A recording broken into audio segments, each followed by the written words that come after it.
What's up, everybody, and welcome back to another week of our weekly fantasy podcast. Thanks for stopping in, and I'm going to bring on my co-host, Mr. Improv Pete, to join me. What's good, Mr. Pete? What's going on, sir? Usual. Let's just start off. We didn't get to stream last week, which kind of sucks. We It just did. had a weird, crazy, busy week, so we apologize for that. Like I said, and today we are doing a Wednesday, which is a little bit interesting, but if you see in the description below, we will be back to our regular scheduled 6:30 on Thursdays next week. We're just, with everything going on right now, we have a little chaos, so we're going to do it live right now, have all you wonderful people talk to us about the trades, all your predictions and all that. I can't wait to get into all of it, but before it, a lot of things have been going on in football. My Yes, good, sir. we've missed a couple of weeks. Let me tell you. I'm pulling up our re- stream now. Okay, there's the back. There's the back. back to business. But a lot of interesting games coming up for Week 13, of course, and the last couple of weeks that we're going to be touching on. But hopefully, everybody had a wonderful Thanksgiving. And make sure, if you didn't know, you could always here on Facebook, over on Twitch, here on YouTube, all kinds of places. Make sure to like, subscribe, comment, all that fun jazz, all the good stuff. So let's jump right into. What do you want to start with? So you want to start with a topic? You want to start? Yeah, we're gonna start with a topic. I know your answer, so I know you're gonna change your answer. But here's the real question. So now this is 2 weeks in the making. If for some reason you were in a league and you were drafting right this minute with everybody hurt, who is your number one running back pick?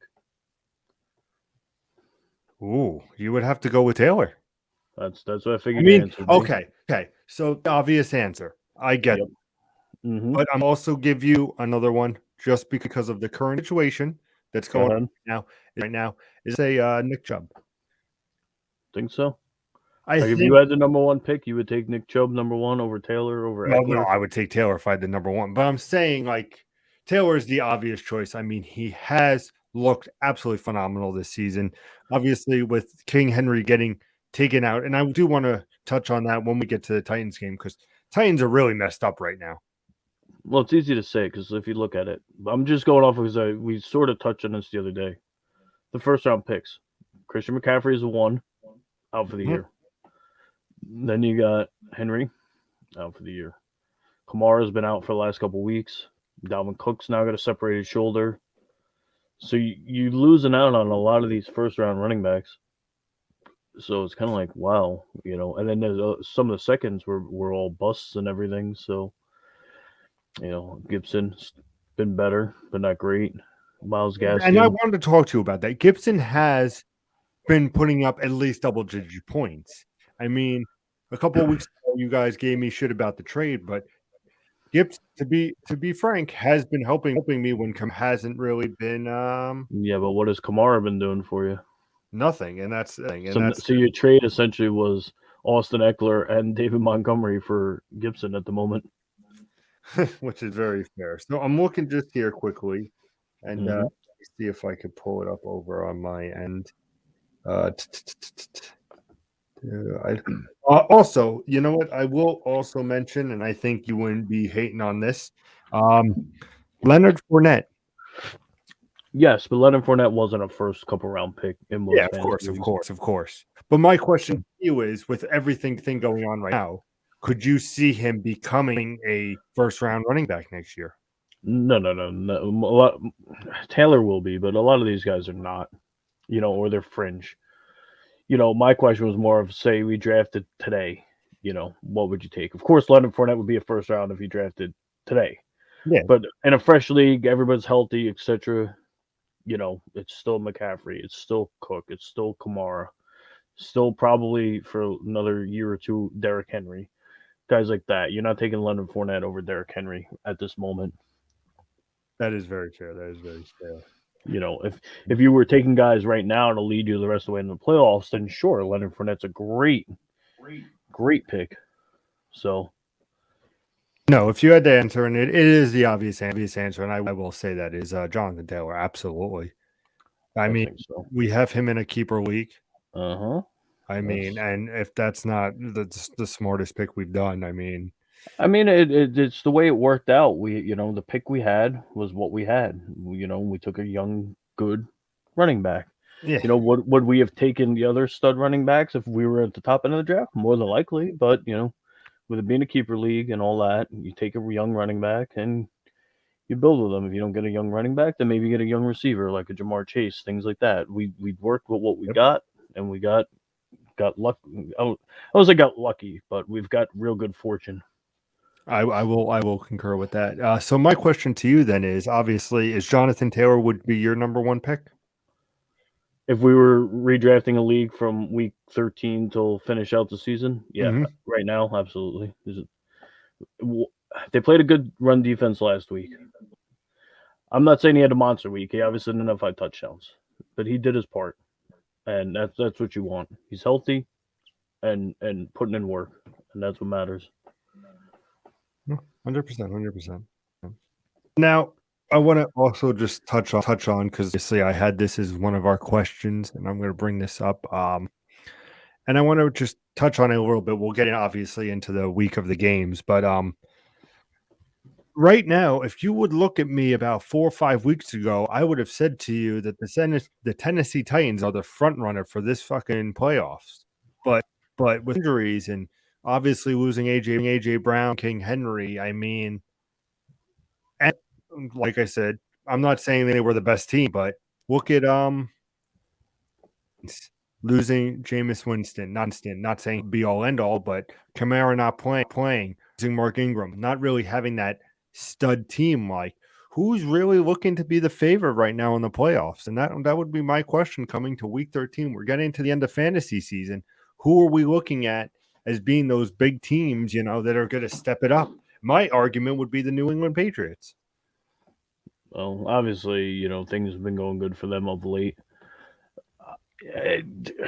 There's a bunch of different analogies that you can use to say it.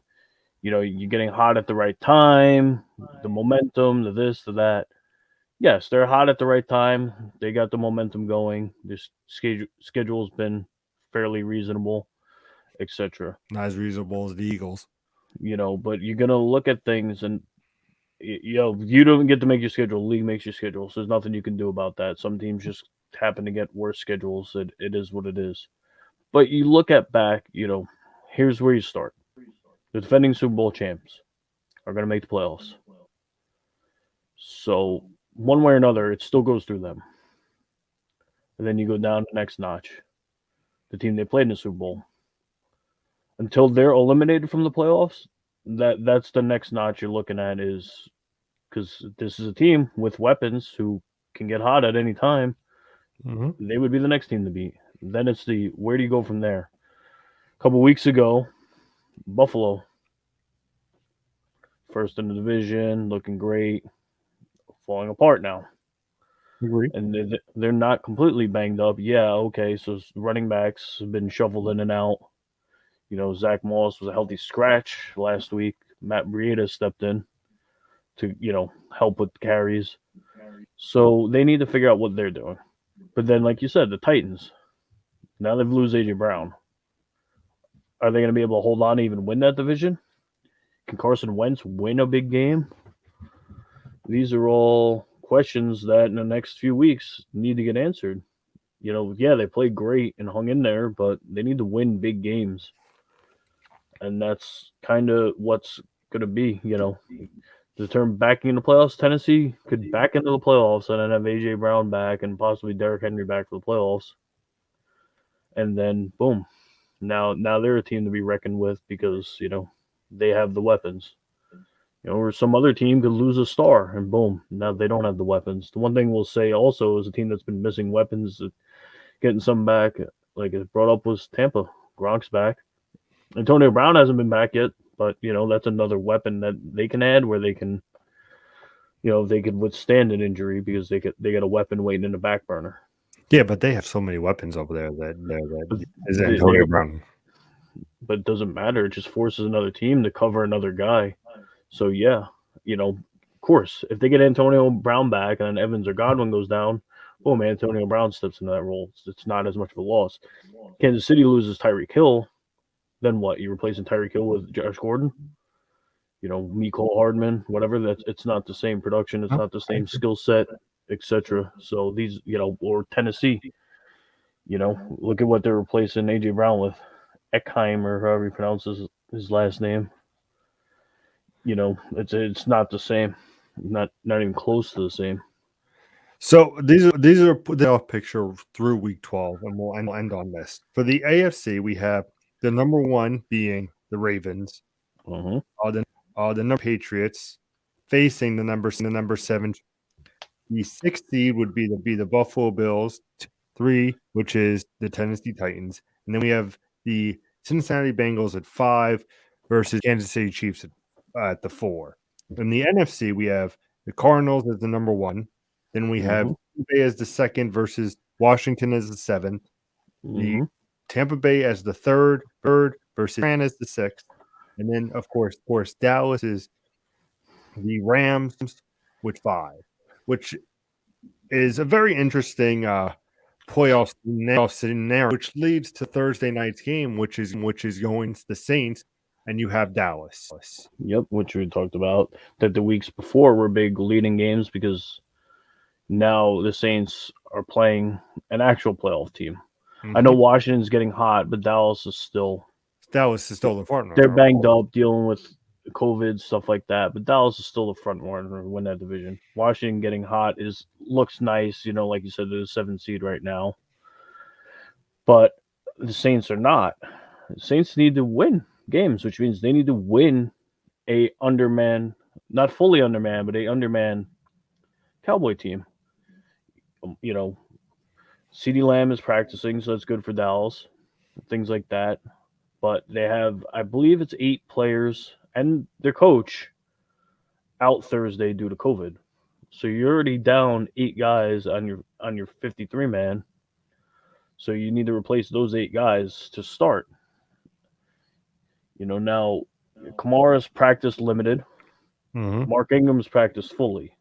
So you're gonna have a running back, not Tony Jones. You're gonna have at least one running back in this game.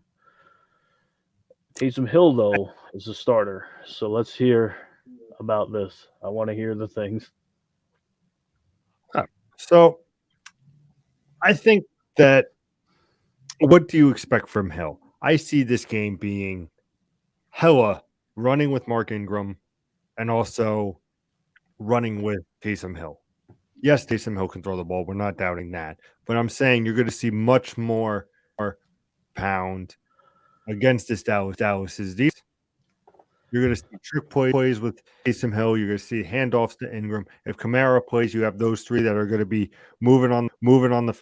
It's this is how I see with this game coming up. This is Taysom Hill game to prove why he should be the starting quarterback. And you're facing a team that is Dallas. Like you said, it's very weak. They're not as powerful as they can be. So this is the time for the Saints to deliver and show that they could still be a playoff team.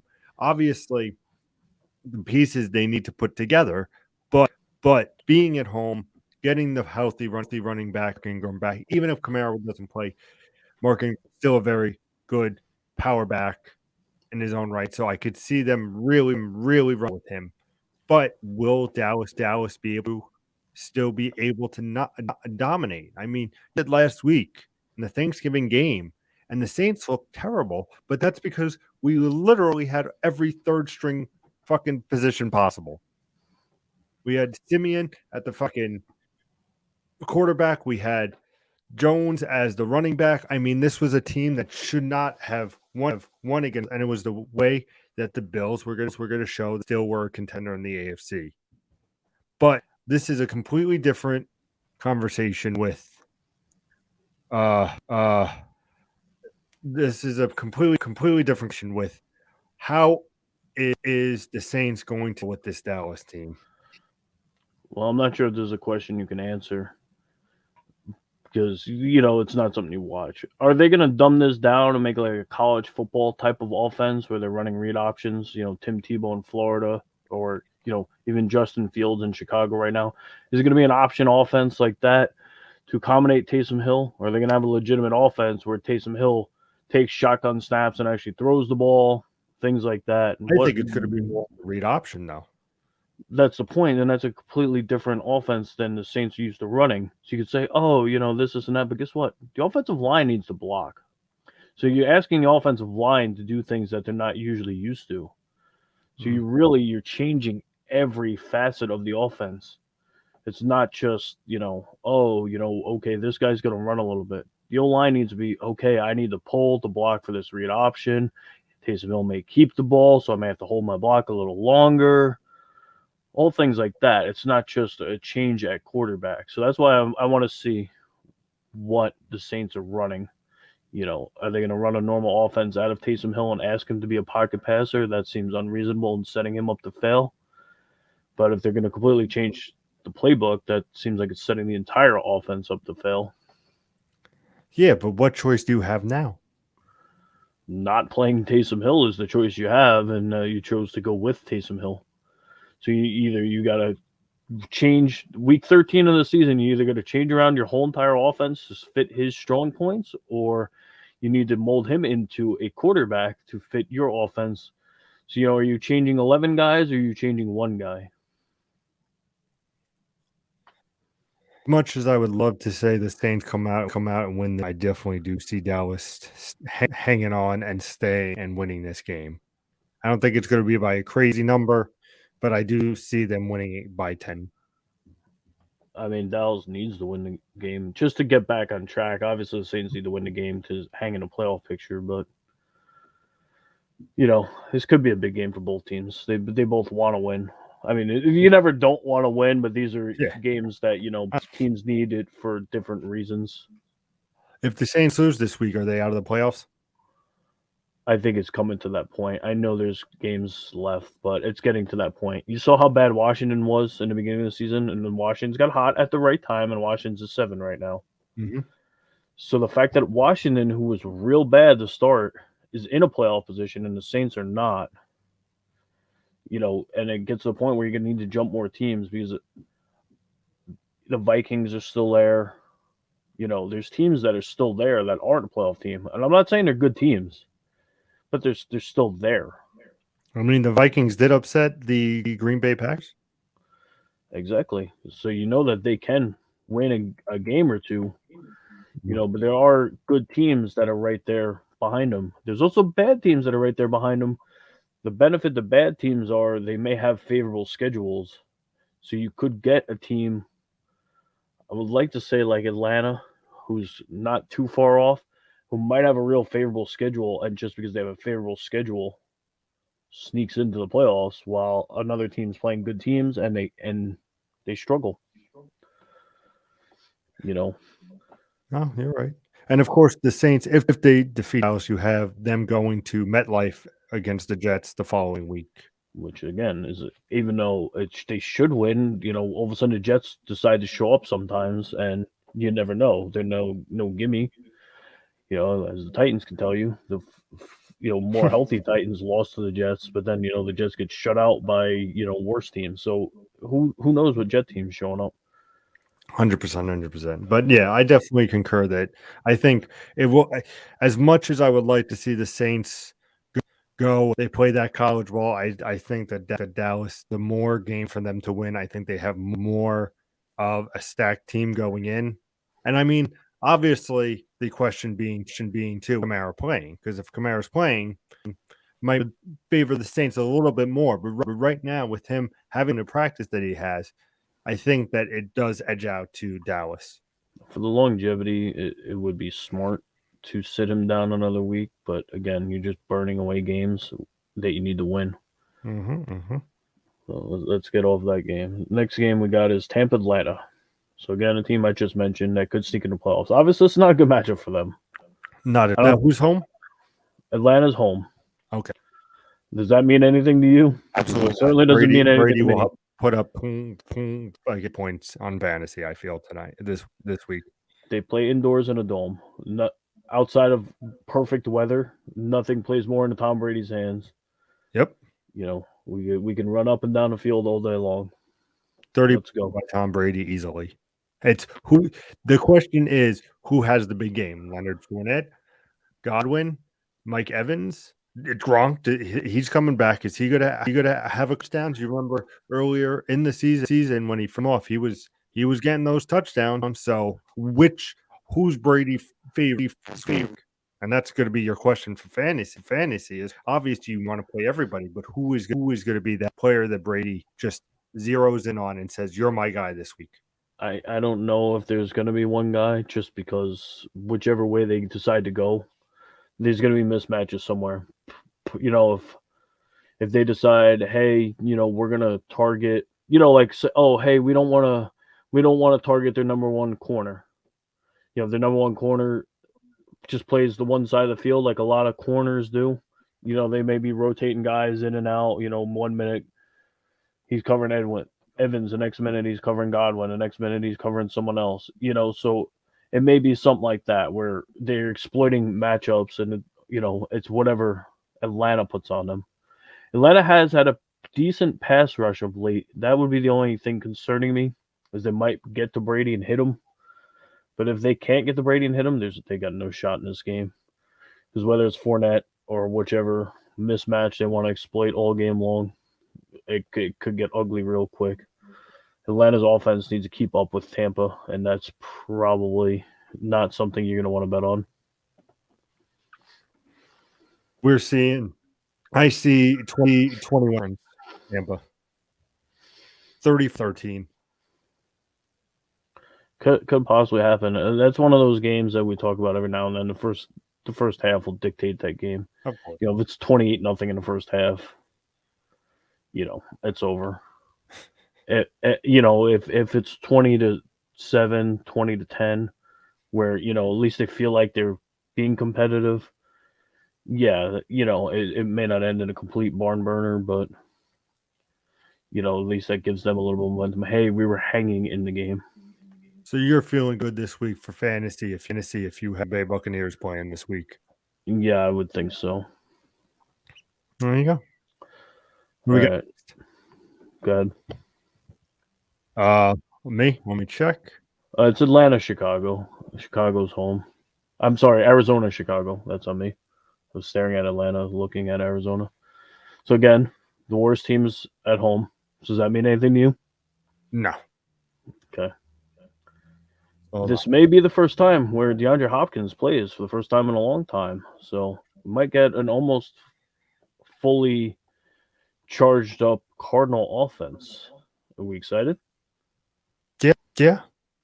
I mean, let's break it down for a second. And obviously, people who have watched this, I was a big Arizona guy, and they were in the beginning of the season for the first 7-8 weeks looking phenomenal, and the team to beat. They're back to being the number one, and I mean, with Hopkins coming back, it's gonna regenerate that team and just break down. And you're looking at Chicago, what is Chicago really going to do?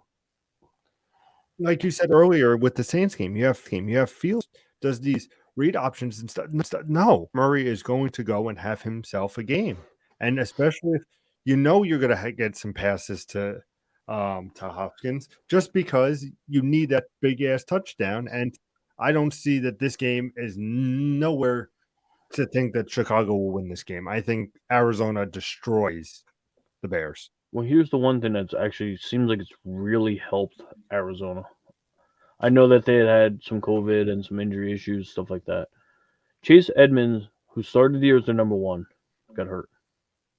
And you don't like just, people getting hurt, but look at what happened.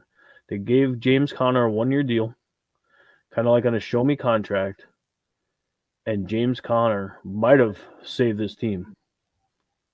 James Conner has been absolutely insane. He didn't look like a number one running back last year, and that's why he took that. I think he only got like a $3 million contract. Obviously, there may have been incentives, whatever, but it was like hey, I took a 1-year deal. Let me get some touches, show that I'm still a capable running back. And as soon as he wasn't getting a ton of touches with Edmund, because Edmund is a much better receiver type of deal. But then once Edmonds went down, boom, James Conner went off. So I know it's kind of like a weird thing to say, but he might have. I'm not saying that they wouldn't have been a playoff team, but he might have saved their season because as we're still looking right now, they're still the 1 seed. Mm-hmm. They're the team to beat at the moment in the NFC. 100%. Like I said, I think that this is the coroning why they are the best team in the NFC. I mean, especially like I said before, Hopkins come back. You have Connor. You have these weapons. There's no. They shouldn't have a fucking field day this week. Put up some nice points. Obviously excited.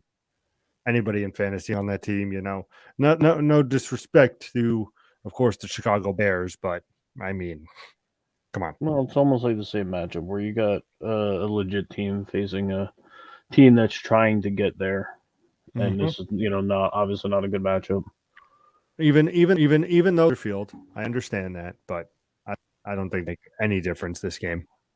No, unless it snows in Chicago, which I don't look at the weather here. It's only Wednesday as of this week, so weather could change in a heartbeat. You could go from getting 2 feet of snow to 65. So that's I'm not if I wake up Sunday morning and they're telling me that there's a blizzard in Chicago, then yeah, I'll be a little more concerned. But for the most part, I do believe that Arizona will, by and large, take this game. I don't think too many people think that Chicago won that game. Next up, we got the Chargers and the Bengals. Now, this is a good, intriguing matchup. We know both teams can play offense. Yeah. Bengals are a playoff team right now. That division's not a lock for anything. I believe the Chargers are on the outside looking in. Chargers are the 7th right now. The Chargers are the 7 right now. Okay. And so obviously a very important game right there, just there, because I believe you said the Bengals are the 5.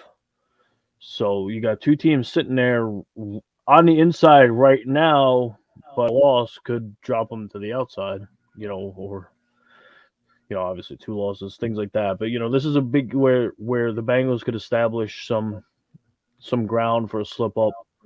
And the Chargers, obviously being the 7th seed, do not have grounds for a slip up. But don't you believe? Who am I believing in? I mean, I believe in that Bengals offense last week. That's a given. Hey, they gave me 22 points in defense. I ain't mad. That is true, but the offense looked great last week, and pretty much without Jamar Chase doing anything too. It was a lot of Joe Mixon, some T. Higgins, all of that. So if they can get all those working, Burrow, Mixon, Higgins, Chase, a little tight end action, and they're playing defense, then yeah, then you look at them and be like, okay, who's going to beat this team if they're playing defense? But we know the weapons that the Chargers got: Allen, Williams, Eckler, Herbert, Cook. They need to get more consistent. I know they got a young quarterback as well, but they need to get that wagon going correctly so they can stay in this playoff hunt. Bengals, I believe, are the home team. Yeah, the Bengals are the home team, which makes it a 1:00 game. So I think that's why I would give the Bengals the edge on this one. I agree too. I think that this game will definitely. I don't want to say points. Definitely see this being a tight game. I see big happening. I don't see it going crazy.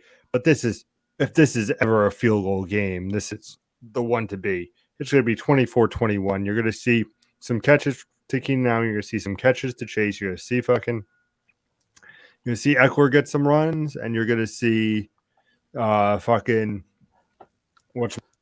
see Mixon, like you said. Look at last week, and during fantasy, I don't hate on Mixon, but I don't think he's one of the better running backs right now. Last week he showed that he can be. There's a lot of weapons on both teams. So how are you not going to put up points? I think this could be a close game, but I give the edge, like you said, to the Bengals. They're home. I think it'll be a higher scoring game because these offenses need to get their weapons going. I feel like this could be a game where both teams score 30. Okay. I want it to be a game where both teams score 30, just because, like I said, these teams need to get their offenses going. I think if both teams score 30, the one that loses comes away feeling at least okay. Like, hey, our offense is going. We're going to beat teams now. If you can't get your offense going and your defense is out there getting slaughtered, now you're like, where do we go from here? Our stars aren't producing, and we can't stop anyone. Boom, we're dead. Our season's over, type of deal. So I want both teams to show up and be like, hey, we've got weapons. We're putting these weapons to use, and let's go. I think this is definitely the game to watch for fantasy players. Could be big coming, and I think it's just going to be a great game. It's a game. It's going to show a potential maybe division game or division playoffs, some kind of playoff matchup. You're going to see what it's going to show who actually is the team that you need to watch out for. And like you said, I will agree with you with that. Those high numbers in the 30s, I would be perfectly fine with that. Show me why these two teams are in the playoffs, why they right now are looking into it, and at the end of the day, you're going to get points from both teams. So good luck to both teams. But I do see the Bengals winning by 3. It's going to be a field goal game, ever as any. Yeah, I think last team with the ball might be the one that wins this game. But anyway, here's the game you've been waiting for. Your Minnesota Vikings at the Detroit Lions. Is this the week? Is this the week they win? Yeah. Now, normally I would say yes. But I think that even though we know that Dalvin Cook is out with the shoulder, granted, you saw that Thielen put up 20 last week in fantasy. I think he got 2 touchdowns, if I'm correct. Thielen had 2 touchdowns, yep. But I definitely see this being a very strong game for the Vikings to show, hey, we won last week against Green Bay. We're going to ride this wave. We're facing the Lions, who don't even have a win this season. So let us show why the Vikings don't need Dalvin Cook right now. They could just keep going. The offense they have with Thielen, with Jefferson, and all that. Show why they could still and make a playoff run still, and have that be in the. I mean, no offense to Hudson or Swift or anything like that, but I don't think the Lions are going to do it this week, even though they're home. I don't think that matters. Well, normally I would say if a team was missing their starting running back, who's an elite running back, you would say that a bad team would have a chance. The 2 negatives for Detroit this week are that A, Jared Goff is playing, and B, Swift probably isn't playing. So you get major feedback coming through your thing. Oh, that's what perfect timing, right? Perfect timing. Yeah. Sorry, guys. I apologize about the fun mower that's right outside. Every time, man. I tell you, every single time. The worst possible time. I thought it was getting interference, but that makes sense too. But yeah, those are the 2 downfalls. Your stud running back's probably not playing, and Jared Goff is playing, and that's going to crush any chance you have. But as like I said, the Vikings are a team looking to get into playoffs. They got to take advantage of these. I don't call it a cakewalk game, but a game you definitely should win. Even without your starting running back, Madison's good enough to carry the load. Kirk Cousins supposedly an above-average quarterback, and he has. So I'm playing Kirk Cousins. I got Aaron Rodgers on the bye. I'm playing Kirk Cousins because that is a matchup that you want to see. They have something to play for. They know, like you said, it's not the easiest matchup. Like, we're not going to say it's an easy matchup, but definitely a matchup to get those points in. Have a good game with Adam Thielen. Have a good game. I think Vikings win by 10. I unfortunately think the Vikings may win by a lot in this game, just because no Swift. Williams is capable, but he's not Swift. I just feel this is not the week for Detroit. When is it the week for Detroit? I don't know, but they're going to win a game.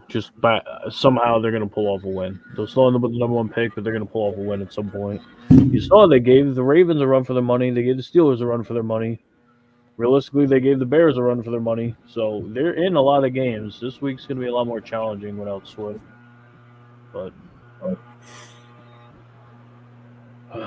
What's up next, kid? Your New York Football Giants at Miami. Dolphins.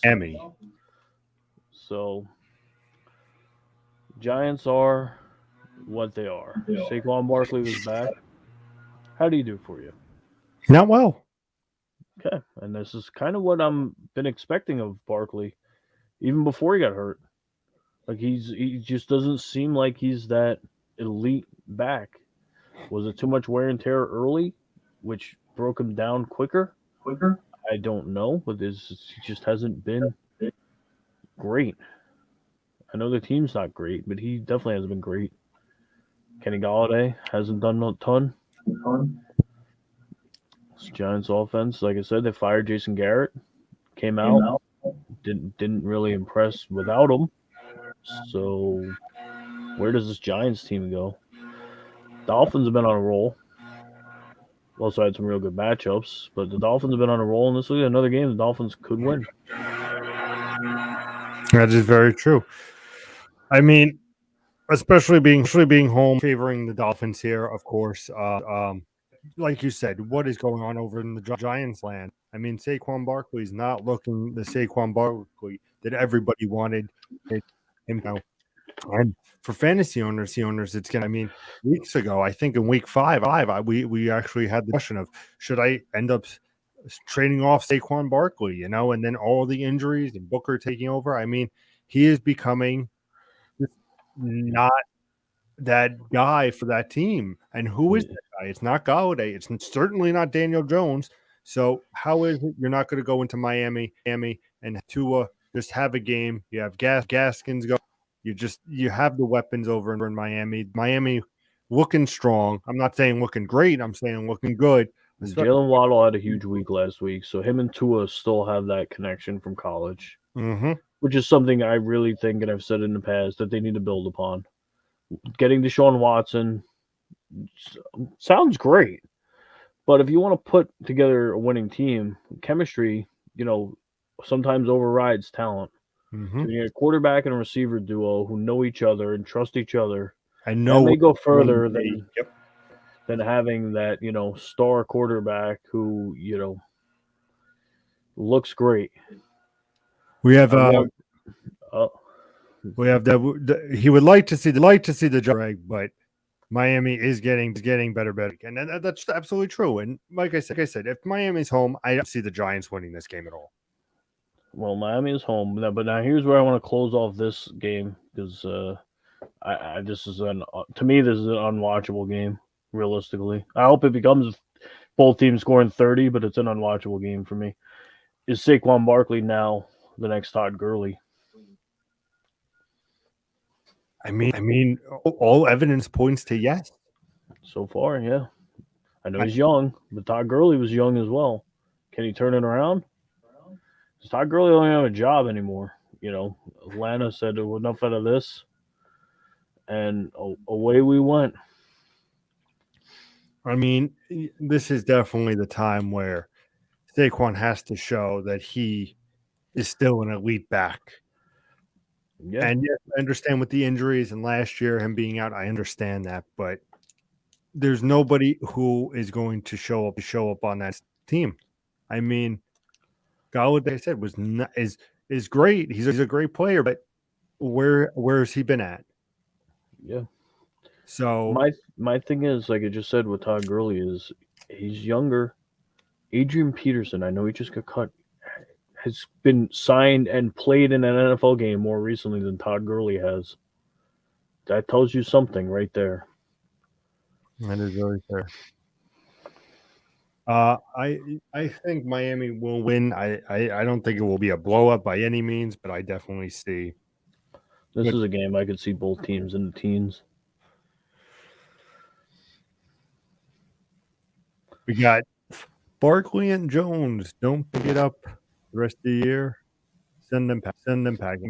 I mean, Jones will be packing if the Giants don't get this ship right quick, and I don't think it's going to happen. Not good enough. Moving along though, here's a game that you don't want to see. We talked about it. Philadelphia Eagles team, with playoff aspirations. Jalen Hurts a little banged up. Coming to MetLife to face the other New York team. But like you said earlier, which Jet to show up? And that's always the question, it seems. Is this a Jets team that's going to have an elite defense for that week? We know Wilson's at quarterback, and he has not really put up points, so that puts more pressure on the defense. Jalen Hurts was not pretty at all last week. Obviously, he should be better this week, but he did not have a good game last week, and then supposedly he was playing with a sprained ankle. Flip a coin. So if Jalen Hurts can't do what Jalen Hurts does, do you give the Jets a chance in this game? It is at home. It is in MetLife. What about Miles Sanders, though? Miles Sanders. Yeah, what about him? He was a great early round pick this year. I mean, it's like Greg said here with flip a coin. I mean, I think that with Jalen Hurts he's got to play to his best. The Philadelphia Eagles are looking at being a playoff team right now. They beat the Saints. I mean, they've been looking stronger. They're obviously not going to take from Dallas. They're obviously not going to take it. Maybe they can reach in against Washington, but the Eagles do have a little bit easier of a I feel. So this is the one that the Eagles have to beat the Jets. If they don't, the Eagles not even going to make the playoffs at this rate. If they lose to the Jets, how are they going to make the playoffs? Well, here's what's rough with them too. The 2 weeks before this, Smith looked finally like a wide receiver option you could trust in fantasy. Mm-hmm. What did he do last week? I know Jalen Hurts didn't do a lot last week, but you're like, oh, okay, Smith is playing, he's putting up numbers. I can trust him in my lineup, especially with injuries and bye weeks. And then, bam. It's not like they played an elite team last week. So what happened? Can you trust Smith? I don't even know. I don't have an option because I have like 5 guys on a bye week this week in the league where I have Smith, but he went right back to the beginning of the year, Smith, where, he sat on your bench and you're like, okay, hopefully he does something so I can use him or trade him, whatever.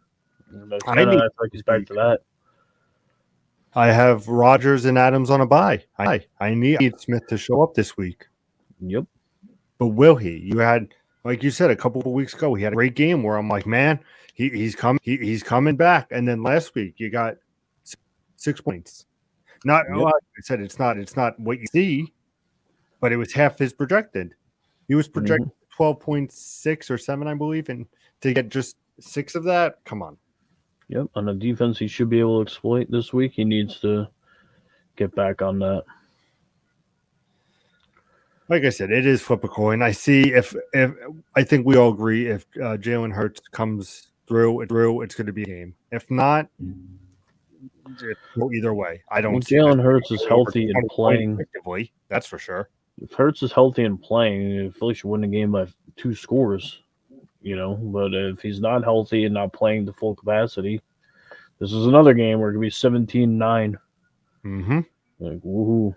I see no team getting 20 points if Jalen Hurts doesn't play. Yeah. That's just my guess. I don't want to get stuck on this game. This is another unwatchable game. I don't even care. Like, I'm a Jets fan and I want to throw up. Anyway, so we got Colts at Texans next.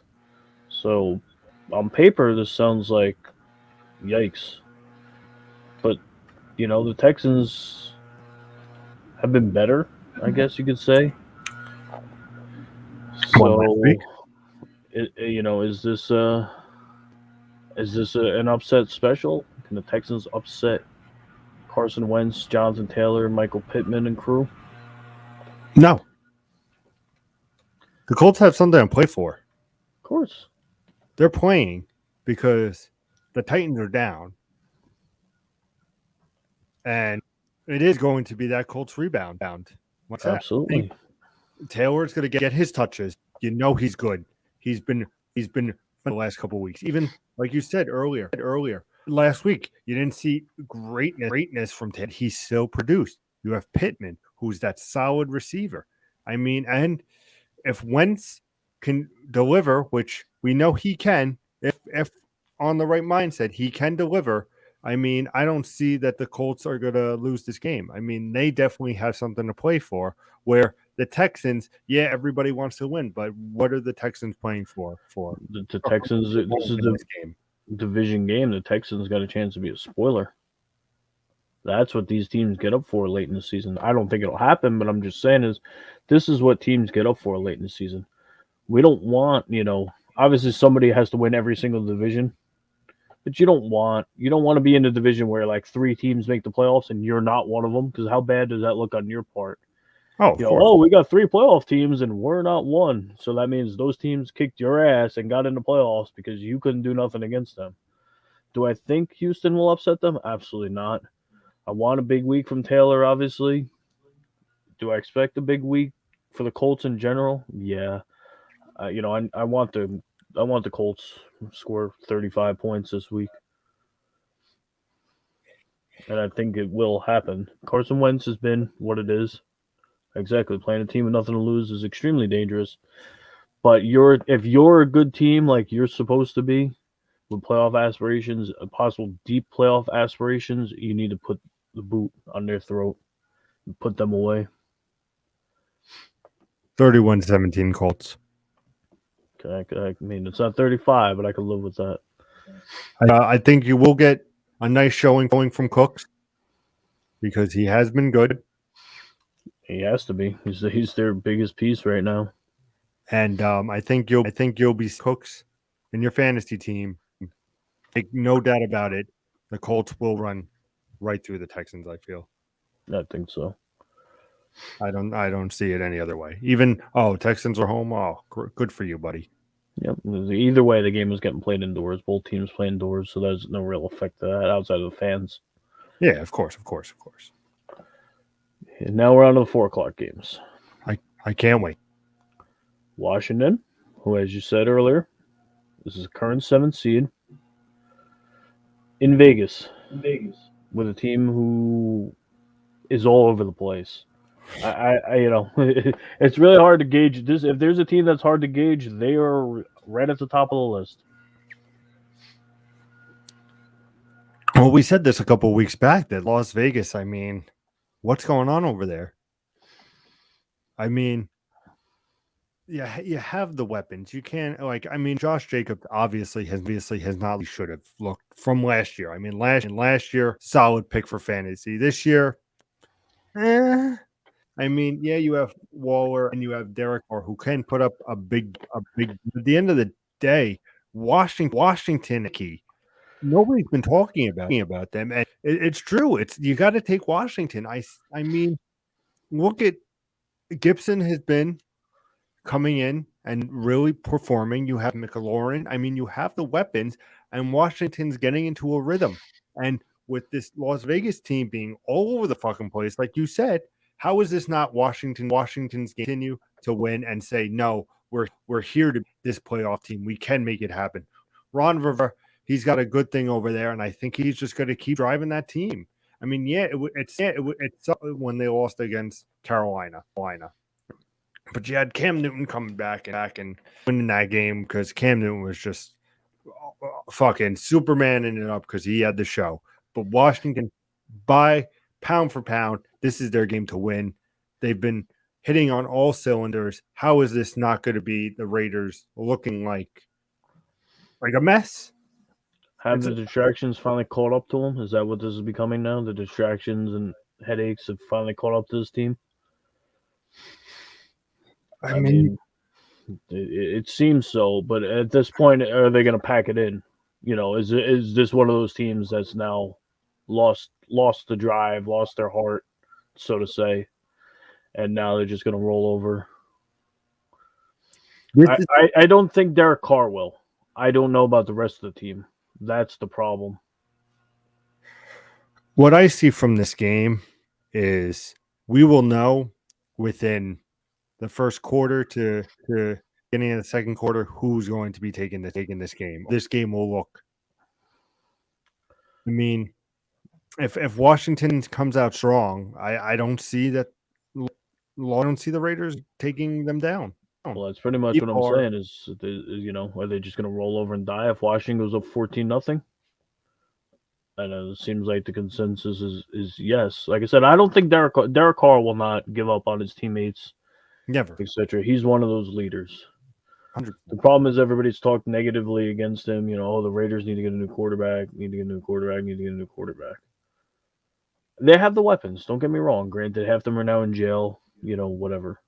But they need something in place with that team.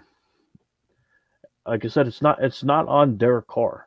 If Derek Carr was fumbling every play and playing like Jared Goff, I would understand it. He's not over here turning the ball over 4 or 5 times a game and putting his team at a complete disadvantage. He's out there trying to make plays to better his teammates, etc. So it's not on him. But the problem is he's definitely not going to be able to succeed if the Raiders don't do anything. They got to shore up everything, coaching, everything. You can give a guy all the weapons in the world, but if you don't give him the things to put in place, you give a guy 3 great wide receivers and you run the ball every play, that doesn't work. That's not giving him to succeed. Like we talked about with Taysom Hill, you got to give the guy ways to succeed. And I don't know, like where he could go that right now that he could succeed. And that's just the sad part where, he's a much better quarterback than what he really is. And obviously anybody you talk to is going to tell you what a great leader he is. So, you want that on your team. Washington's winning this game, Joe? I think so. I feel like I said, outside of Derek Carr, I feel like Vegas has just lost their will. What happened in Vegas stays in Vegas. Apparently. All right, this game's got you pumped. This is the game that you really get the blood burning. It's going to be a shootout, 45-42. Are you ready for this one? I can't wait. The Rams are at home to those Jacksonville Jaguars. Whoo! Woo! Trevor Lawrence and company flying out west. And he's ready to put up big boy numbers, right? Oh, yeah. James Robinson's going to go off. All their receivers just going to go nuts. They're going to take advantage of the Rams looking like a mess at points of late, right? This is that Jacksonville upset special, right? Yeah, right. Jacksonville, who played Buffalo tough. This is the team we're getting this week. I'm thinking, right? If only. I think this is for the Rams. This is a statement game for the Rams, though. They are the 5th seed right now. Earlier, right? Yes, 5th seed. If you looked earlier in the year, you would think that how they were playing, they were easily a top 1 to 2 team. But now, falling a little bit behind, they've gotten some hard losses, which is best. But you still have Cooper Kupp, your Henderson. You still have, as much as I hate to say it, Matthew Stafford at the helm. I mean, what a nice year having. All in all, he's been just great on that team. So how is this, like you said, not a statement going towards for the Rams? I mean, yeah, you have Robinson and Lawrence, who Lawrence will get you fucking 15 to 20 points, but Robinson could have a good game, but I don't think they will be able to keep up with the offense that is whether it be running or passing. I think the Rams are going to make a statement, and like you said, I believe you said they're home. How do you not win at home? I think this by far, all in all, the Rams winning 30-13. It's crazy because the Rams started the year so good. And when the Rams had started the year strong, it looked like the NFC West could have been the best division in football. That's great. The Cardinals were good. Seattle, is always competitive. San Fran was being competitive. And now, all of a sudden, it's the Rams don't look good. There's the spam call. I was expecting, as usual. The Rams haven't looked as good. Seahawks have obviously fallen apart. San Fran's a playoff team at the moment, I believe you said. So, San Fran is the 6th right now. yeah, and the Rams are the 5, I believe you said. So That is correct. the Rams went from a shoe in to possibly being the second best team, but unfortunately having Arizona in their division, not being a division winner, to now not even getting a home playoff game at this rate. So we had a comment earlier from Greg saying the Rams lose needing to win for a playoff run. If they don't deserve to make the playoffs. And I agree with that. I think that this game, I mean, the Rams are somebody who can go far in the playoffs. I mean, you have these little Washington, great, like we mentioned before. Washington going strong, but when you're going to the nitty gritty, who are those top 4 teams? You have to have the Rams in that conversation. You're looking at the Rams, Arizona, Green Bay, and Tampa. Those are the 4 that you have to see coming out of this. So this is the Rams statement to make, and you have the weapons. And I don't think that the Jags are really going to do it. They beat Bills. They beat the Buffalo Bills. That's not really impressive. Here's where it's very weird. You got an additional playoff spot. You have all those weapons. I get it. Woods got hurt, and I said that would be a major thing because Woods is a complete wide receiver. He blocks, he catches, he does everything that you need from a wide receiver. So great, you replaced him with Odell Beckham. So you didn't lose like firepower wise. But they're not a one-dimensional team. It's not like offense. They have Aaron Donald. They have Von Miller. They have Jalen Ramsey. And they're not winning games. They're not blowing people out with all this offense and the supposed what should be an elite defense. So yes, this really, really, really, really, really, I can't emphasize enough, has to be a statement game for the Rams. The Rams come out San Fran is better than the Rams. That's the point. Is if the Rams come out and beat Jacksonville 17-9, 13-10, something, they're not blowing them out of the water. It's a letdown. It's a legitimate letdown because this is a team that needs, like we talked about earlier with the Chargers game, where they need to establish identity. They need to establish something. What are we? We got a good running back. We got a good quarterback. We got good wide receivers. Why are we not winning games? We need to be taken seriously. We spent all this money, traded all this draft capital to get Matt Stafford. I know they didn't trade much to get Von Miller, but it still costs draft capital. So this is the team you're going with because you're not going to have a 1. I don't think you have a 2 either. You're missing high-end picks that you're going to be rebuilding your team with. So this is what you're going with. These are your guys for the next 2-3 years. You need to prove. So if you come out and you're not a playoff team with these guys, and now you're stuck with them for the next 2-3 years without incurring major cap penalties, if you're not winning with them now, how are you winning with them in the future? So how much do the Rams have to win? Think they make a statement? Is it by 20 points? To make a statement, they need to win the game by 20 plus.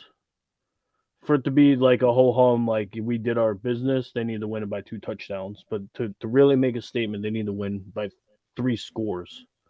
But that's 17, 20, 21, whatever. They need to just completely manhandle the Jaguars. And there's no reason why they shouldn't be able to. And I feel like we say this every week. Then the next week we come on and the team that should have manhandled, Buffalo should have manhandled Jacksonville, and there's 15 points scored in that game. Like, what?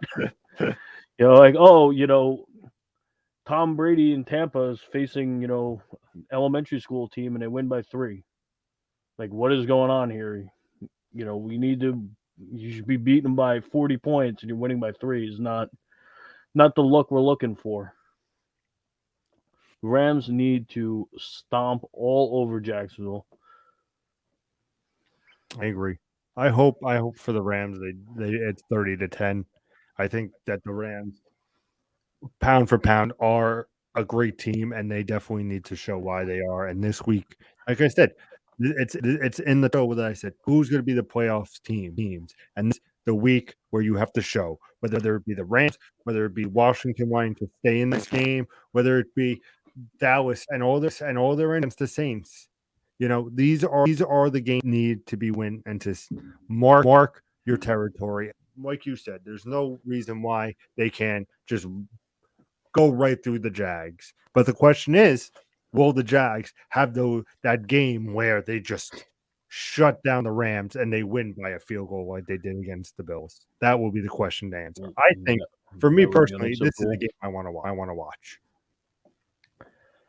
Well, here's a game that may be worth watching, and it might be for all the wrong reasons. Baltimore and Pittsburgh. Big Pittsburgh's at home. Big division game. La la la.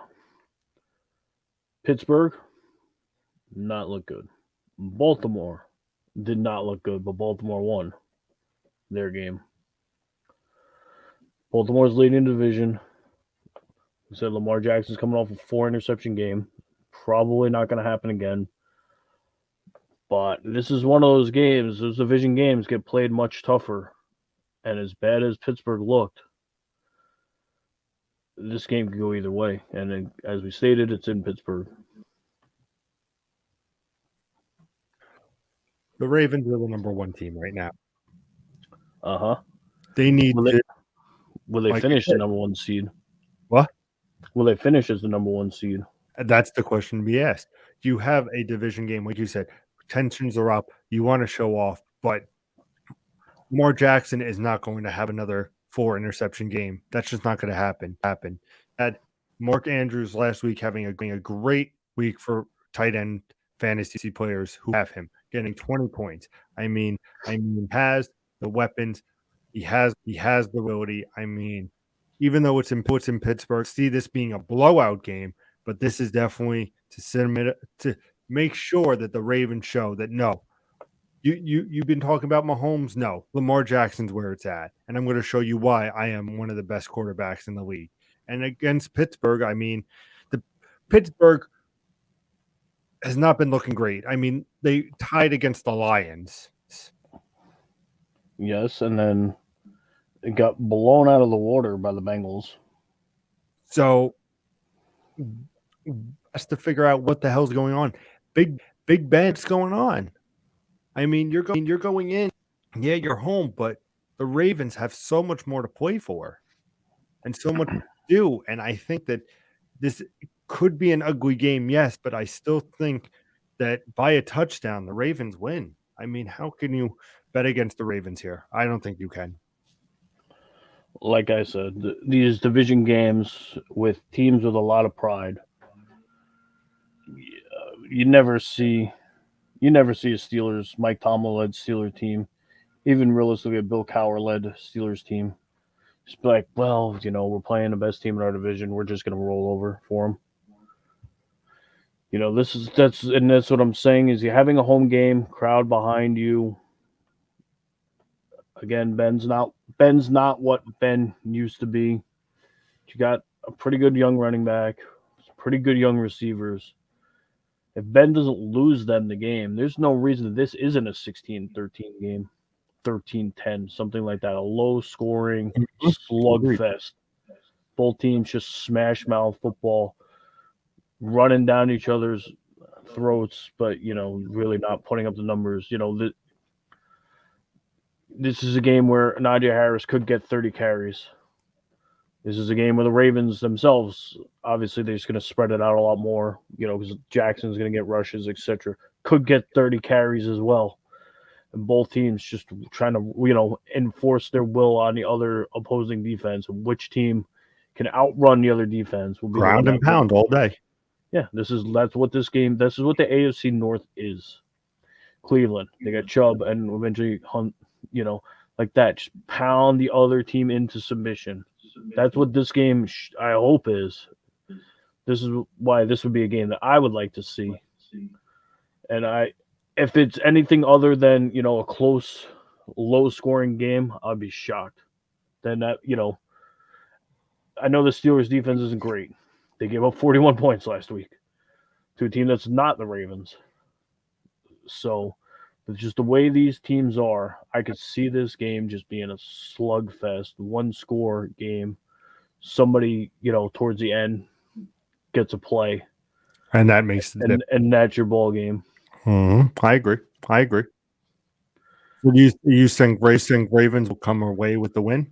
I think Pittsburgh's going to pull the upset, even though it's at home. I think Pittsburgh's going to steal this game. Ooh. They may not make the playoffs, Pittsburgh, but this is one of those games where, you want to knock a team down, things like that. Again, you don't want anybody in your division to make the playoffs, but somebody's going to. And if it's not you, you might want to feel like you can be the team that affects that. And you come out there and you smash the Ravens right in the mouth and you knock them down a peg, you're feeling great. Even if you didn't win that game, say you lose 13-10, you're feeling great. You smack them right in the mouth and you're like, yeah, I may not have won this fight, but did I take them down a peg? But I think Pittsburgh will finally pull this upset. They've been real questionable offensively and defensively lately. I think this is the week where they just know, okay, we know this is what Baltimore's going to do. This is what we're going to do. Let's do it. And they put that scheme together and they just hold forward. They stand their ground and bam. Like you said, they're coming off of a game where 41 points scored on them. Yeah, an embarrassing game, an absolute embarrassment. I think that's the other part that gives them, if you're a team that's taking pride in yourselves, we are the Pittsburgh Steelers. You're coming off getting smacked. You're coming out hungry that next game. If you're a team that has pride, we're going to shut up Lamar Jackson. He ain't the MVP. Whatever. Whatever they obviously him coming out 4 interception performance might have killed his MVP, hopes, but he's still going to get talked about. You want to prove why he's not the MVP. You don't want a guy in your division being the MVP because again, that makes it look like he lit you up. Yeah. So you want to come out, you want to shut him down and say, hey, he's not great. And we got the home support to show. Absolutely, you get the terrible towels waving all day long, screaming in Pittsburgh. So probably some colder weather. So field goal this game. I would think so. It may even be less. It could be 14-13. I wouldn't be shocked. Something in that area. 16, I do agree 13, with you that 13, it will 10. Be one play. That one play will make the difference. I completely agree with that. I'll concede. I will say that the Steelers I could see maybe upsetting. I wouldn't be mad. I would not be mad. Here we go where game sounds great, but it will probably not be great. And that is the San Francisco 49ers headed to your Seattle Seahawks. And with that being said, where is Russell Wilson? Is somebody, a stunt double for him? He's not been should be playing. I think this is the time where I said this a couple weeks when we had the podcast, and I'll say it again. If the Seahawks don't win this game, something has to be done with Pete Carroll, Russell Wilson. What is going on then? You have the weapons on that team, and it's by 10 points for the 49ers. I agree. And it's like Greg said earlier in the comments. San Fran looks better than the Rams right now, and San Fran is the San Fran's right behind them. Yeah, they're right behind the Rams.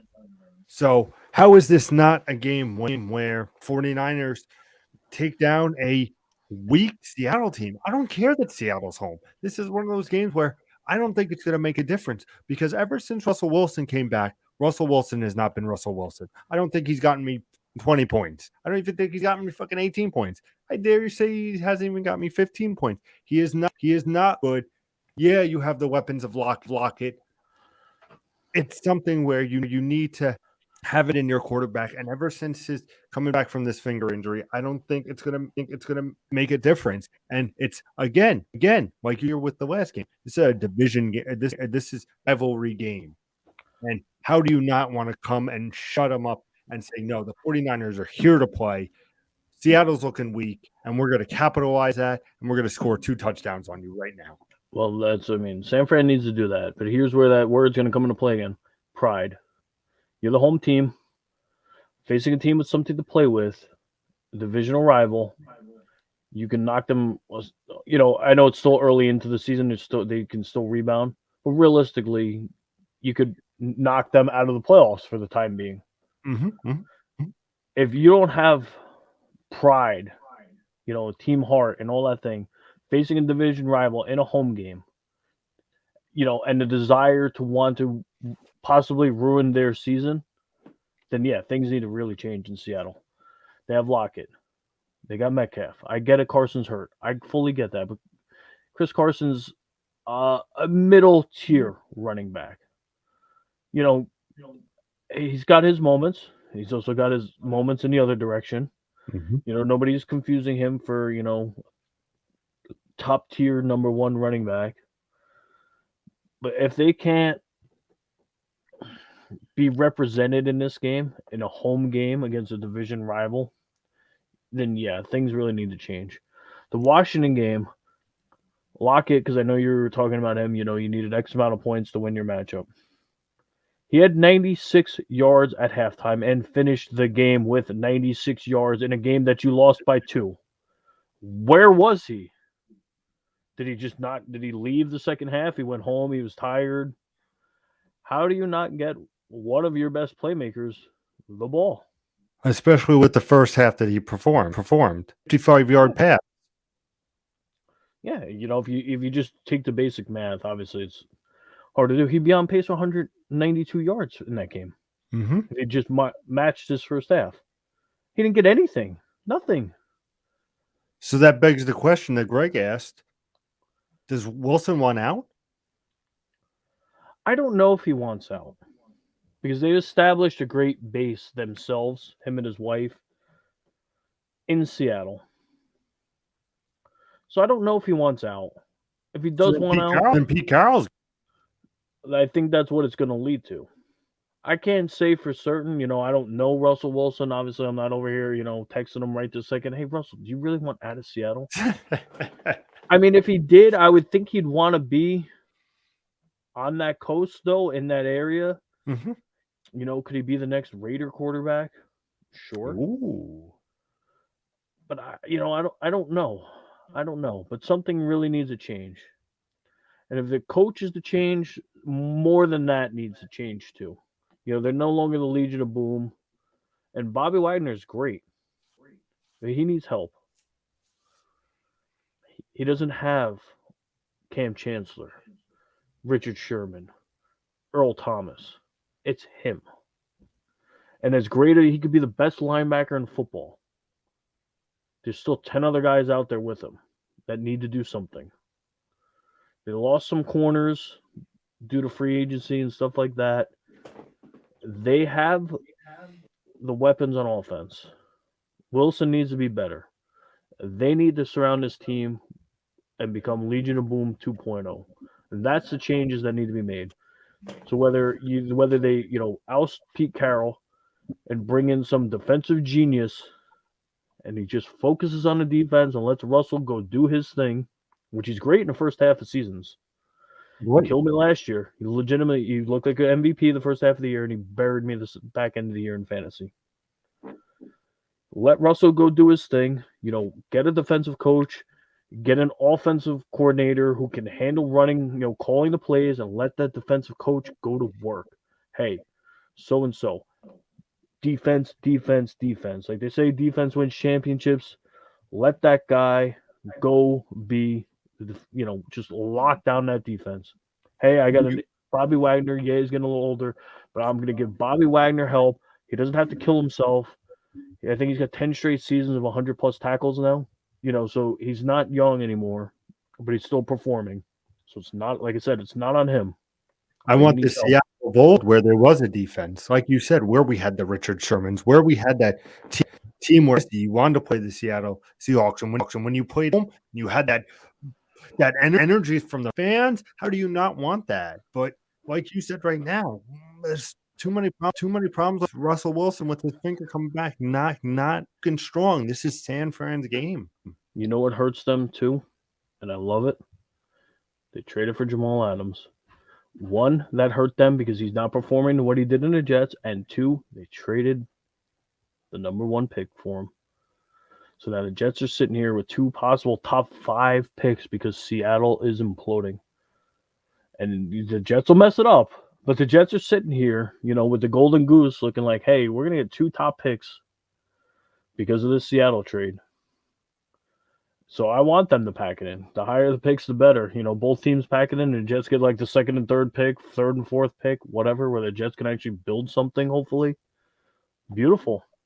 But that's what's going to keep them. They thought Jamal Adams was the piece. He can roam, he can do his thing, he could be that playmaker on defense. And he hasn't been. Like I said, it's just been Bobby Wagner. It's Bobby Wagner. And like I said, there's 10 other guys that need to be accounted for on there. He needs help. And they're not going to have the draft capital to make that work. They need to come up with something. So how much win by? Only because I don't feel like San Fran has that keep the foot on the pedal mentality.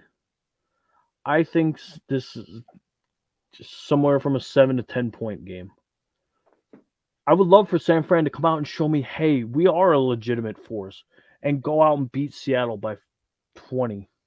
But it's just not their style. And Deebo Samuel being hurt is not helping the cause either. Is gonna hurt that. They may go up, 10 and trying to sit on the ball, run the ball all day, milk the clock. And then Seattle gets a field goal to make it, 17-10, something like that, 27-20, and then they hold on. But they don't have that huge killer instinct where, like, man, we're going to, Kittle's just going to go off and score 3 touchdowns. We're just going to smash mouth them and win 21-3 like that. They don't have that. That's not their style. And like I said, not having Deebo, who's been doing it all, running, receiving, all that, not having Deebo could make this game much closer than it really should be. But I need to see San Fran. They still have all the other weapons. Smack Seattle around for their cause. Go out and prove that you are better than the Rams. On paper, you don't look it, but prove you're better than the Rams. Beat a team that you should beat. That's fair. I agree with everything you said there. I think that it won't be a blowout game. It should be for San Fran to legitimize them as a top tier playoff. But I think that Seattle there's too much problems going on right now over there, and it's San Fran's game to win. And I think if they just build the clock management and just have them down the field and manage it, I don't think why San Fran will not win this game. There's no reason why they shouldn't win this game. They need to, though. Mm-hmm. All right. We got our Sunday night game. Bigger game than it'll probably sound, but we got Denver at Kansas City. Good old Arrowhead. Denver's still lingering.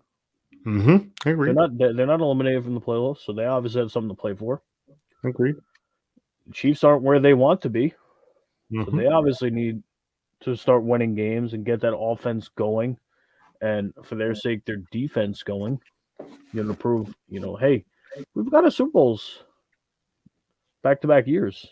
We didn't win one of them, but we've been there. Hey, we're that team still. Show me you're that team. Show me Mahomes is the best quarterback in football. Tyreek Hill's one of the best wide receivers. You're right. Yeah. I mean, we know Kelsey is, Hill is, things like that. Presumably Mahomes is. I'm not saying Mahomes isn't the best quarterback in the league, but, we know that they are. But now show it. Put it together. Your team's been in the Super Bowl the last 2 years. Show that you're still that team. You didn't, obviously every second of every day you're getting older. But it's not like Kelsey's not 38 years old and Tyreek Hill's 40 years old and has no speed left. And, Mahomes is aged and he can't throw the ball. He's not Ben Roethlisberger all of a sudden. They can still make plays. Go make plays. Make plays. People can't stop you. You're one of the fastest guys in the league. So who's covering you? Go out and hit a big, come out big that game. I don't know if you're getting the opening kick, but whatever. Come out and show it. Boom, hit a 50-yard play on that opening drive. Bam, hey, we're here to play. We're gonna light you up. We have if Denver wins, if Denver wins, yes, because think about it. They traded Von Miller. They traded their best defensive player away. I know he's older, doesn't perform to what he did. But they traded away Von Miller, and they're still hanging around. So they're definitely improved. Just by having Teddy at quarterback, they had already improved. Because their quarterback play the last couple of years is unacceptable. Especially with John Elway, who was a Super Bowl winning quarterback, leading your franchise. If anybody should know anything about quarterbacking, it's probably that guy. Joe Montana, John Elway, Manning, Brady. Those are guys may know a thing or two about quarterbacking. So the fact that you can't get a capable quarterback in there, now you finally get Teddy Bridgewater in, and it's almost like, oh, well, we don't really want him. But yeah, you know what? We have him, and he's keeping us in games. They're already improved in that sense. Kansas City's defense has taken a major step back. I know their offense hasn't been great, but because of cap issues, the way football is played out, they obviously can't keep everybody. People want to get paid, etc. Their defense has taken on more of the brunt of that, and they need to get back to that. Obviously, it's real hard to do it this season. Trade deadlines passed. You're not going to just sign some big free agent in week 13 of the season. But for the future, obviously Mahomes got a big contract. You still have Hill and Kelsey, so you have the weapons on offense. You need to start figuring out how to put that defense together where if Mahomes is having an off game, they can still keep you in the game. Because you've seen a couple games this year where Mahomes wasn't good, and they just looked ugly. I agree. Sometimes you need your defense to carry you, and if you can't get that, there's no way you're a Super Bowl, worthy team. So is then this the Kansas City game to win? Is this the one to say no? We are the Super Bowl contenders from the last 2 years. We're coming. It needs to be. Game they have to prove it, especially against a Denver team that, like you said, terrible. They're not bad. They're not great. They're a decent. Well, Michigan still win the game. Patent pending if the defense for Kansas City shows up. So I think this is, you could put fucking 30, 40 points on the board between Travis Kelce, between Tyreek Hill, between Flair. But can you hold down this defense with Teddy Bridgewater, who has been a respectable quarterback? We lost you. All is lost. You have a respectable quarterback in Teddy Bridgewater. Can you have it where he you have Sutton, you have the weapons on Denver, but can they put it together to take down this Chiefs defense? And especially with the Chiefs being at home, you have the energy there at Arrowhead. The Chiefs game to show why they should still be considered one of the best teams in football. Well, we've used statement game a bunch this week, and that's pretty much the theme of this week. They win this game, they're sitting pretty. Because like we said, we think the Raiders are rolling over. The Chargers are all over the place. So now you can bury Denver if you win this game, because late in games, even though it's only one game, it's really a 2-game swing when you're beating teams in your division, because you won the game and they lost the game. So it's like a 2-point jump. Yep. So this is a monstrous game for Kansas City, because that literally crushes, Denver's hope of winning the division. And, if these teams are all playing to 500, it's going to be real hard to make the playoffs in general. So sometimes you're in a division where winning the division may be the only option. So you need to, do that. And that would that would put them to rest. I agree. I think the Chiefs should, if the Chiefs want to be taken as a big team, this is a two scorer game at least. Well, it being home, they need to. They get a crowd, all that. They need to. Mhm. All right, let's close it out strong with the big game. I cannot wait for this game. Buffalo, New England, AFC East rivals. It used to be Jets, New England. Now it's Buffalo, New England. Those top two teams in that division. It's in Buffalo, cold weather. Exactly. They're not the team anymore. New England passed them. This is the game Buffalo needs to show. Josh Allen needs to show, hey, I'm an MVP caliber quarterback. Diggs hasn't had a great year. Diggs needs to show, hey, I can throw this offense on my back if I have to in cold weather. Again, it's in Buffalo, so it's already colder there, and it's at night, which means it's going to be even colder. Buffalo needs to say, hey, let's go. I don't care what running back does. Matt Breida, go nuts. Moss, actually be active and go nuts. Singletary, go nuts. Somebody, go nuts. Show me you're a legitimate team, Buffalo. But what about Bill Belichick? Well, that's the thing. Climbing up. That's the thing. If New England wins this game, a couple weeks ago, I think you asked me if this was the year that they could dethrone them, and I said no. They win this game. Like I said, this is one of those 2-point swings. They could be the thing. Like this is definitely obviously the game to watch. I mean, if all eyes are not on this game, is ridiculous. I mean, this could be a front runner for, like I said, a top 4 playoff team, especially in the AFC. Yeah, you have a lot of big names, but we talked about earlier the Ravens facing Pittsburgh. Pittsburgh needs to show them it's a division game. If Baltimore lose, and the Patriots win, it could be a massive upswing in the playoff. And this is the game. This is the game has to show why they were in the beginning of the season one of the big teams of the year. They were in the AFC Championship last year. What happened? Well, here's one of the big things. New England wins this game. Again, with that 2-point swing and all that, that gives them a great chance to win the division. Now, all of a sudden, you're talking about Mac Jones winning Rookie of the Year, all these different things. Belichick possibly being Coach of the Year because they were horrible last year. Not much has changed, and now all of a sudden they're going to back to winning the East. So there's a lot in this game. New England can prove that they're back. That they weren't solely reliant on Tom Brady carrying them. Buffalo needs to prove that they're legit. They were as legit as could be last year. They've taken a step back. So you got them and Kansas City, the best two teams in the AFC, took a step back this year. So huge game. Both teams at this rate look like they'll be playoff teams.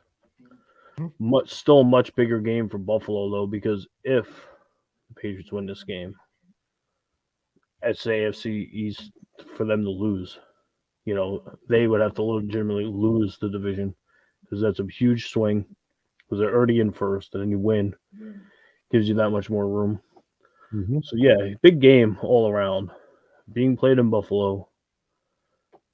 Do you give the edge to Buffalo, though, being at night, Monday night, in the colder than shit in Buffalo? Is this the game for Buffalo then? If you asked me that 2-3 weeks ago, even after the Jacksonville game, I would have said absolutely. Now, all of a sudden, New England just looks like a complete team. Which, obviously, I hate saying, but, they play defense. You can't say, they have a running game. You don't know who it's going to be. It could be Harris. It could be Stevenson. It could be randomly Brandon Bolden. It could be some guy they pull off the street. You don't know. The wide receivers do what they've done. Myers hasn't blown it up, but he's consistent. You know what you're going to get out of him. Bourne's been really good. He's been getting a bulk of receiving touchdowns. But you know what you're getting out of them. You're getting the production out of them. Like I said, they're not going to light up the scoreboard. Not one of them's not going to go for 190 yards. Tyreek Hill game. You're not going to get that. They don't need that. They need to be able to run the ball effectively, play defense. Mac Jones hasn't been turning the ball over, and that's why they're winning games. And to have a young quarterback who's not turning the ball over and losing you games is huge. So now you're asking me that question. I think even though it's in Buffalo right this minute, if I know I'm not setting betting lines, but I would think New England would be favored to win the game, even in Buffalo.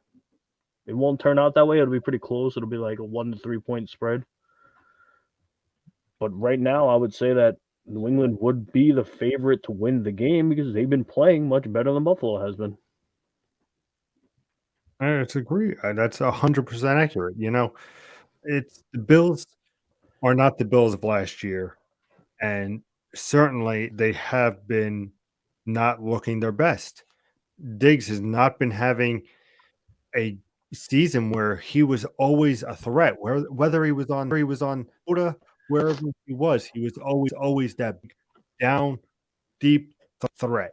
And you have Moss, you have Singletary, you have all these running backs over on Buffalo. It's got to be a ground and pound game for Buffalo. New England's defense hold. Can Mac Jones be that quarterback for New England? I think with how Bill Belichick has been with this team and the just 180 from last year of looking just terrible, simply terrible New England last year, to now first place and possibly clinching the division. Because like you said, they win this game. That's huge win for them. And there's no reason why they couldn't win the AFC East. You're not competing against the Jets. You're not competing against Miami. You beat the Bills here. You have a tie scenario, and you look at this game where the Pats, Bills, that's the difference maker. Bills, it's time to put up, like Greg said. I 100% see that. And I see that the Patriots winning this game, I would say by 7. I see this being a touchdown game. I see that major play at the end of the game where it's going to signify. I see maybe even a fumble. I see maybe Singletary getting a fumble to cause them the game. I see maybe throwing an interception. Something is going to make this the pinnacle point of where, okay, this is why the Pats are going to win, or this is why Buffalo is going to win. Who's going to be the one to make that play? That's the question on Monday night. Well, I want to close this out with a question. I hope Greg's here. Maybe he can answer this too. Do you think, this is going to be a real weird sounding question, Buffalo added Emmanuel Sanders, right, to this team that was already an elite offense. Is all of a sudden, is there too many mouths to feed in Buffalo, and that's what's holding them back? What is the real? What are we looking at? You got Cole Beasley, you got Diggs, you got Sanders, you got Knox, who Knox was showing up at times last year. Mm-hmm. You've got the running backs, and you've got Josh Allen. Is it becoming where you have too many weapons? You're trying to force everybody the ball. Hey, okay, let's get Diggs his 5 targets. Let's get Beasley his 5 targets. Let's get Sanders his 5 targets. Let's get Knox his 5 targets. Instead of just saying, hey, Cole Beasley's R3, their number 3 corner can't stop him. Let's have Cole Beasley go off this week and he gets 13 catches for 150 yards and a touchdown, 2 touchdowns, whatever. Are they trying too hard to keep everybody happy, or is their offense just took a step backwards? What do you guys really think that is the issue in Buffalo? I think that, and it could sound crazy on my end, but I feel like Buffalo really got the wind knocked out of them against Jacksonville.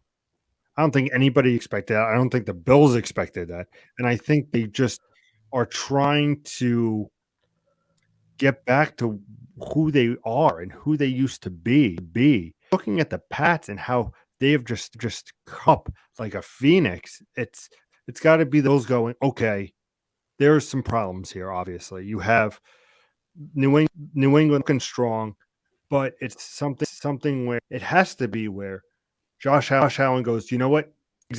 Diggs is hitting his targets this week. It's got to go to him. We have Greg's response, so let's bring that up. Josh Allen, which I agree with that. Josh Allen also needs to be more consistent. But do we think Josh Allen's trying to feed everyone? You know, like the Odell Beckham syndrome, like where he whines when he doesn't get the ball. I'm not saying these guys are whining that they're not getting the ball, but does he feel the pressure maybe to make sure everybody's getting the ball? And he's trying too hard with that, and that's why he's lacking consistency instead of just taking, like, say you got a little check down pass for 5 yards, you're trying to take the 30-yard play to get so and so the ball. You think that's more of the issue? Or you think it's just him playing bad? Like it's on him and he needs to be better. That's where my question's going. I'm curious what Greg thinks. Yeah, of course. I think but he brought up. I think the emotion. I think it's all just looks and goes. No, we're a better team than. I think he forces the ball more. And okay, so that's what we're looking for. Yeah. So he's trying too hard to to be the hero. I don't care if a player's playing with emotion. Short passes. Playing with emotions not always a bad thing. You want I get it. Not everybody's Tom Brady. You can just sit there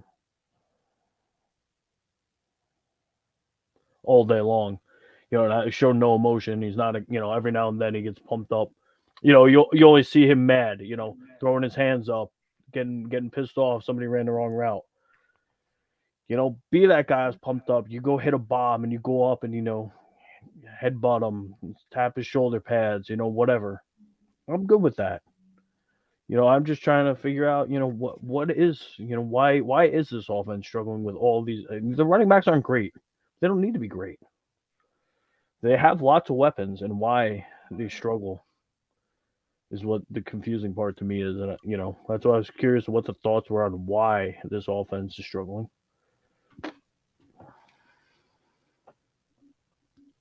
Coming up to our 2-minute warning.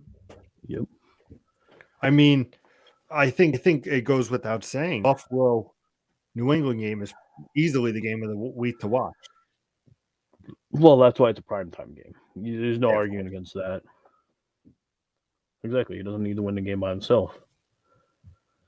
And that's what we were talking about. We know. Everybody knows the role. You're not getting, a 300-yard receiving day for somebody. They don't have Randy Moss, Brady to Moss, things like that, where they're breaking records. They do their thing. You may get 10 catches for 100 yards. That's only 10 yards a catch. You're not really driving the ball down the field, but you're doing your part. You're getting that first down. Or the running backs may only average those 4 yards a carry, but they're moving the chain, and that that's what matters. What questions you got for me? Tell me what you're thinking. What am I thinking? Yeah, feed me. I gave you the running back question early on. What do you got? My question is to you. Uh-oh. What besides? I know you said doors. Do you see any of the other games being an upset? See the Bears upsetting Arizona. Do you see anything like that coming up this week? This season has been very unpredictable. That is definitely a fact. So, is there in these games? Is there something where it wouldn't be a surprise if, say, the Seahawks hung their shit together and beat the 49ers, or the Jets showed up and stomped on the. That would be the game that could be. I would consider that an upset game. I think the Jets could beat Philly because Hurts is banged up, stuff like that. So if there was going to be a second game that I thought could be an upset for a team that has something to play for, that would be my choice. We have our question of playing San Fran's D or Buffalo's D. Oh, you can't. I don't even know Buffalo's D on paper is better. You don't want any part of New England at this point. I think San Fran's definitely, especially how Russell Wilson. I mean, I don't. Yeah, I mean Russell Wilson. They scored 15 points on Washington last week. If that signs that anything to come, you're riding that San Fran defense against them. 100%. Well, I think that is a good week for us, sir. I know you have stuff to get going to, so I want to thank everybody Yeah. for watching. I want to Yep. remind you Thank that you. you Thank can you. always keep up to the date, subscribe on the YouTube channel, like the Facebook page, follow over on Twitch, in the comments, we'll get to them.